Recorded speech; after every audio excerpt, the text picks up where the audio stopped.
Hello friends, आपके अपने YouTube channel पर मैं आपका स्वागत करती हूँ।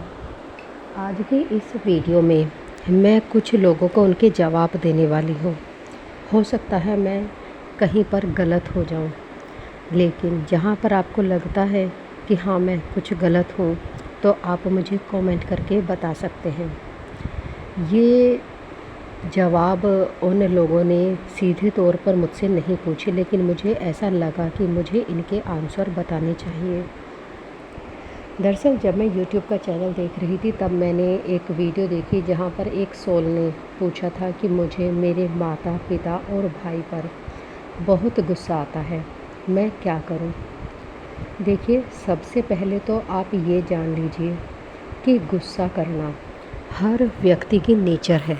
जी हाँ, आज के जिस टाइम में हम रह रहे हैं वहाँ पर क्रोध करना, गुस्सा करना एक आम बात हो चुकी है। और मैं यहाँ तक आपसे कहूँगी कि आपको अभी फ़िलहाल ऐसा लगता है कि आप सिर्फ़ इन तीनों व्यक्तियों पर गुस्सा करते हैं, लेकिन ऐसा नहीं होता। जब हम क्रोध की चपेट में आना शुरू होते हैं तो ये प्रक्रिया बहुत धीरे धीरे होती है। मान लीजिए आपने कोई भी काम किया है, उसके बारे में व्यक्ति अपनी राय रखते हैं, और जब वो अपनी राय रखते हैं तो जब पहला चरण होता है तो उसमें उनकी राय सुनने के 2-3 दिन बाद आपका माइंड वर्क करना शुरू होता है। आपको लगता है अच्छा उन्होंने मुझसे ऐसा कहा, मैंने इतनी मेहनत की थी और उन्होंने इसमें कमी निकाली। धीरे धीरे क्या होगा, ये टाइम लिमिट कम होना शुरू हो जाएगा। पहले 2-3 दिन में आपने रिएक्ट किया, फिर 1 दिन में, फिर कुछ घंटों में, और फिर तुरंत ये रिएक्ट शुरू हो जाता है। मान लीजिए आप जैसे ही उनसे राय मांगती हैं और उन्होंने वो राय अपने अकॉर्डिंग दी है, लेकिन आपको वो तुरंत बुरी लगनी शुरू हो जाती है। और धीरे धीरे आप ऐसी प्रक्रिया पर पहुंच जाते हैं जहां पर वो आपको राय भी नहीं देंगे, तब भी आपको उनकी हर बात बुरी लगनी शुरू हो जाती है और आप गुस्सा करते हैं। जी हाँ, ये सब धीरे धीरे होता है और फिर आप उनसे राय लेना ही बंद कर देते हैं, उन व्यक्तियों से दूर रहना शुरू कर देते हैं। फिर हमें लगता है कि अरे हमारे माता पिता तो हमें समझते ही नहीं, उनसे राय लेने की ज़रूरत ही क्या है, या फिर उन्हें कुछ बताने की ज़रूरत ही क्या है। हम ये नहीं सोचते कि जब हम छोटे थे तब वो हमारे बिना बोले सब कुछ समझ लेते थे, हमारी हर बात। तो फिर आज हमें ऐसा क्यों हो रहा है? हम कभी भी क्रोध को नहीं समझते, हम केवल दूसरों की भावनाओं को समझना शुरू कर देते हैं। हमें लगता है कि इन लोगों ने हमें गुस्सा दिलाया है, लेकिन ऐसा नहीं होता। क्रोध उनकी बातों में नहीं है, बल्कि आपके अंदर ही होता है, जिसके कारण आप दूसरों की बातों पर रिएक्ट करते हैं। अभी तक आप सिर्फ 3 व्यक्तियों को सोच रही हैं, लेकिन धीरे धीरे आप जैसे जैसे और आत्माओं के साथ जुड़ते जाएंगी तो आप वहाँ पर भी देखेंगी कि आपको उनकी बातों पर भी क्रोध आएगा। कई बार क्या होता है, मान लीजिए कोई व्यक्ति आपसे आपकी पसंद की बातें कह रहा है तो आपको अच्छा लगता है, लेकिन जो आपकी नापसंद की बातें कह रहा है उसकी बातों पर आपको गुस्सा करने लगते हैं। ये वक्त ऐसा है जहाँ पर हम पानी भी, जल भी अपने स्वाद के अनुसार पीते हैं। एक तरफ विज्ञान कहता है कि जल में कोई स्वाद नहीं होता, लेकिन दूसरी तरफ नॉर्मल पानी पीने वाले व्यक्ति को यदि आप आरओ का पानी दे देंगे तो वो उसका स्वाद थोड़ा अलग लगेगा, और आरओ का पीने वाले व्यक्ति को नॉर्मल पानी देंगे तो उसे भी स्वाद अलग लगेगा। यानी पानी में स्वाद है जिसे आपका शरीर नहीं, आपकी आत्मा महसूस करती है। जब हम जल भी अपने स्वाद के अनुसार पीते हैं तो हम व्यक्तियों को भी अपने विचारों के अकॉर्डिंग ही चुनते हैं। शराबी व्यक्ति शराबी व्यक्तियों की संगत कर लेता है, अच्छा और गुणी व्यक्ति सत्संग व्यक्तियों की शरण ले लेता है, और बुरा व्यक्ति बुरे लोगों के पास चला जाता है। देखिए, महान व्यक्तियों ने कहा है कि हमें ऐसे व्यक्तियों को अपने पास रहना चाहिए जो हमें हमारी सच्चाई का आईना दिखा सकें। जब एक छोटा सा छोटा सा पशु अपने अपने माता पिता के बीच अपने आप को सिक्योर फील करता है, तो बड़े से बड़ा उसका दुश्मन भी उसे नष्ट नहीं कर पाता। वैसे ही हमारा जीवन है। जब हम अपने परिवार के लोगों के साथ रहते हैं तो हम सिक्योर फील करते हैं। हो सकता है कि आपको उनकी बहुत सी बातें बुरी लगें, लेकिन आपने कभी ये नहीं सोचा कि आपकी बातें भी तो उन्हें बुरी लग सकती हैं। यदि क्रोध आपको उनकी बातों पर आता है तो कई बार आपको अपनी बातों पर भी आएगा। क्रोध वहाँ उनकी बातों में नहीं है, आपके अंदर है। मैंने तो यहाँ तक देखा है कि लोग गुस्से में अपना सिर दीवार पर मारते हैं, आसपास की चीज़ें फेंकते हैं, अपने आप को हर्ट करते हैं। तो ये कौन सी अवस्था है? जी हाँ, जब हम क्रोध करना शुरू करते हैं तो धीरे धीरे ये अवस्थाएं बढ़ती चली जाती हैं। एक व्यक्ति से दूसरा व्यक्ति, दूसरे से तीसरा, और घूम फिर कर सुई आप पर आ जाती है। जब व्यक्ति अपने आप पर ही गुस्सा करना शुरू करता है, उसे लगता है कि गुस्से के बिना उसका काम ही नहीं चलेगा। कुछ व्यक्ति तो यहाँ तक सोचते हैं कि यदि मैं गुस्सा नहीं करूँगा तो मेरे व्यापार में मुझे लॉस हो जाएगा। ऐसा नहीं है। जी हाँ, जब हम विकारों की शरण में, रोगों की शरण में आ जाते हैं तो हमें लगता है कि सारा समाज ही ऐसा है। हम दूसरों को बहुत आसानी से कह देते हैं कलयुग है। अरे भाई, कलयुग बाहर नहीं, आपके अंदर ही है, आपके विचारों में ही है। आपके शब्द, आपका माइंड तो बाद में रिएक्ट करता है, पहले आपका हृदय रिएक्ट करता है, आपके विचार रिएक्ट करते हैं। पहले आप सोचते हैं, उसके बाद बोलते हैं। जब हम विचारों की इस नदी में बहना शुरू कर देते हैं तो हमें पता ही नहीं चलता कि हम कितनी तेज़ी से बह रहे हैं। जी हाँ, क्रोध को कंट्रोल करने का केवल एक ही तरीका है कि आप विचारों की नदी में बहे बिना अपने आप को एक तरफ रखकर इस विचारों की नदी का अध्ययन करें, इन विचारों को देखें।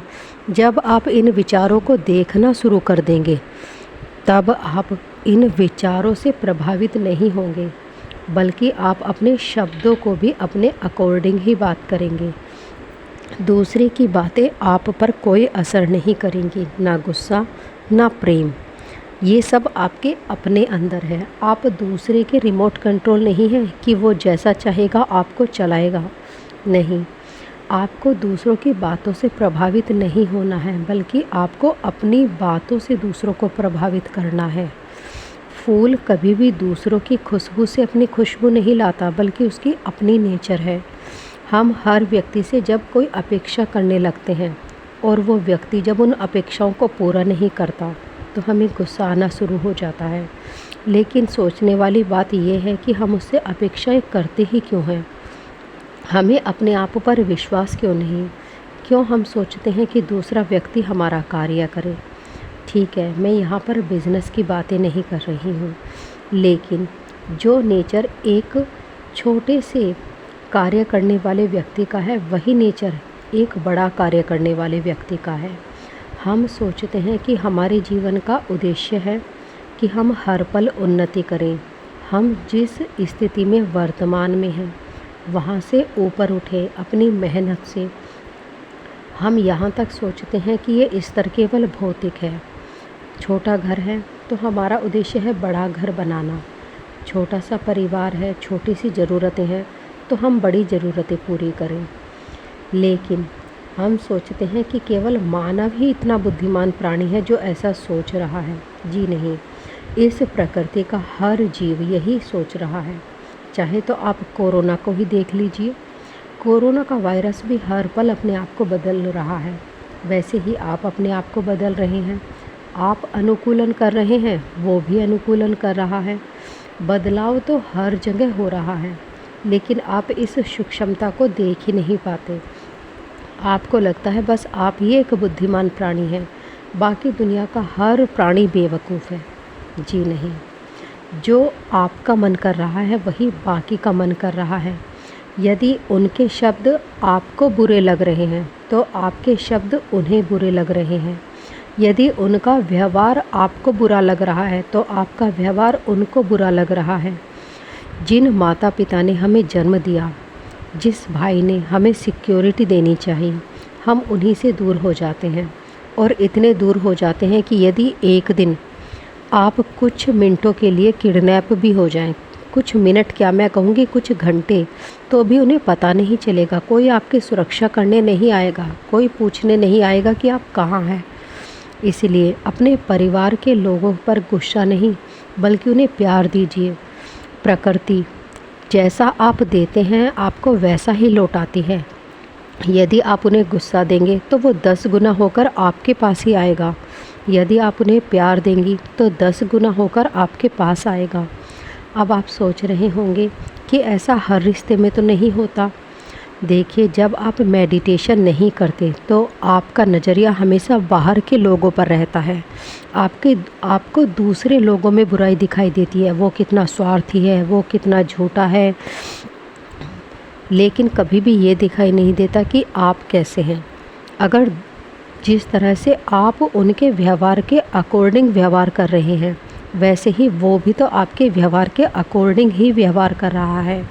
हो सकता है उसका ये व्यवहार आपके पुराने जन्मों से रिलेटेड हो।